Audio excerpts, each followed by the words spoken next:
बघा विद्यार्थी मित्रांनो, काय म्हटलंय, किराणा दुकानातील व्यापारी त्याचं जो वजन काटा आहे तो 50 ग्रॅम ऐवजी 45 ग्रॅम इतकं वजन घेतो. म्हणजे तो व्यापारी काय करतो, ग्राहकाला 50 ग्रॅमची वस्तू देण्याऐवजी तो 45 ग्रॅमच मोजून देतो. तर त्या व्यापाऱ्यास शेकडा किती नफा होईल? म्हणजे याचा अर्थ असा आहे की ग्राहकाला तो 45 ग्रॅम एवढीच वस्तू देतो, म्हणजे त्याच्यामुळे त्याला 5 ग्रॅमचा फायदा होतो.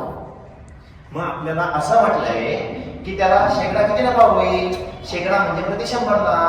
मग 100ला किती? बस एवढं मांडलं की करा क्रॉसमध्ये गुणाकार. 100 गुणिले 5 भागिले 45.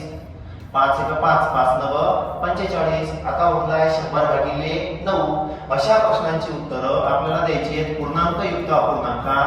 म्हणजे कसं, 9 1 9 9 1 9 उरला आहे 9 1 9, पुढच्या एकला भाग जात नाही म्हणून तो अंशात आणि ज्याच्याने भाग दिला तो छेदात, म्हणजे 11.1/9. हे आहे ह्या उदाहरणाचं उत्तर.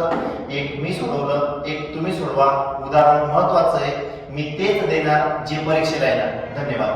उत्तर कमेंट मध्ये सांगा.